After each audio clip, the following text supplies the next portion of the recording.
so for the solo drill, I'm going to lift my hips up high, and I can use my triceps to really pick my hips up, and then I'm crossing my feet and turning the angle so that the hole that the neck is in is very small.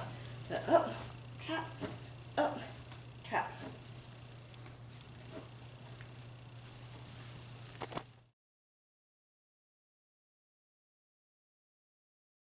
First entry, I need one arm in, one arm out. So when I do that same hip up motion, I'm just going to push one arm in, pull one arm up, and the arm that I pushed in is the leg that goes over the neck. And then pass this and come across. So again, just hop up and grab.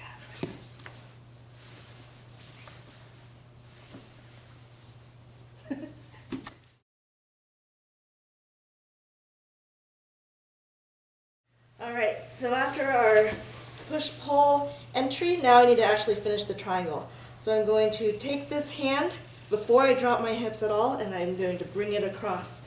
And from here, if I can grab my shin right away, that's best. And I can take the shin, and I'm close to his head, so that when I bring this foot away, his head can't just pop out. I'm pushing down with this top leg here.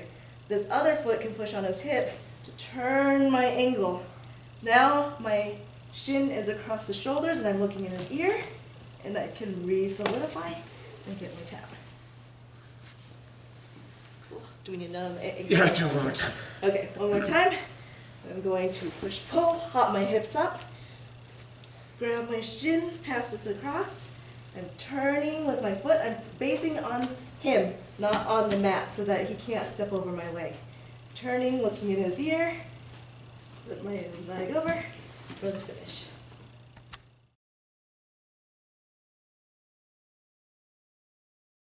Next entry, spider guard. I'm going to get control of his sleeves, and I'm going to bring one knee in the armpit and circle out. Other knee in, circle out. I'm maintaining tension so that he can't just escape. I'm putting my foot in, raising it high. A lot of times this makes them want to push down, and when they do, I raise my hips up. I'm using his arm like a step ladder. Now this other leg can clamp on his shoulders, and I can bring this up. Before putting my hips down at all, I bring this across, grab my shin, rotate, and I can stick my arm under if I need to, and finish as we did before. Again, I'm going to circle, circle, foot up, swing down, clamp, rotate, grab, and finish.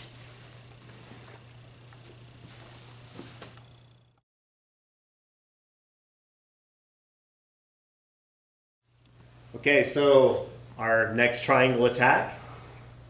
Milan has an arm that's in front. I'm going to grab the sleeve with my fingers here and then wrap my arm underneath to grab my own wrist so I can clear this hand. I'm going to clear it up and to the same side. So clearing, pulling forward, and I'm going to drive through and wrap over the arm, reaching my fingers to grab the gear to hold on. Here. Now I'm going to push her away and scoop my butt away from her. If her arm is in here, I'm going to kick my knee into that arm, pull my foot through, and wrap over the top for the triangle, dropping my heel down tight, triangling crossing my legs and pinching. Now I'll lift up my hips, pass the arm over, and then drop it back down. I'll reach up to grab my shin, put my foot into the hip, and start diving under the leg, kicking this leg, and relocking my triangle for the finish.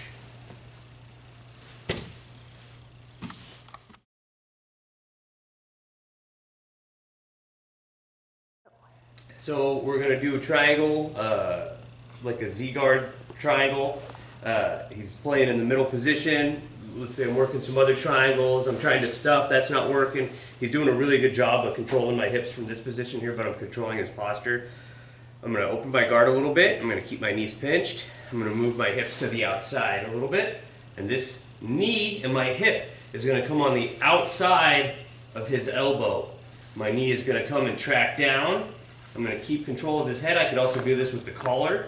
Now I'm going to use my knee and my shin to scrape that hand and arm out of the way. I keep this shin and my knee in his chest. Shoot straight, come back over, lock it up, make my adjustments for the finish. One more time. I'm controlling his head. Could be his collar. We gotta control his wrist. From here, stuffing it's not work, but I'm making him think this is the one I'm going for. Shift my hips, come around the elbow, use my shin and my knee to scrape that out of the way, shoot up into the finish.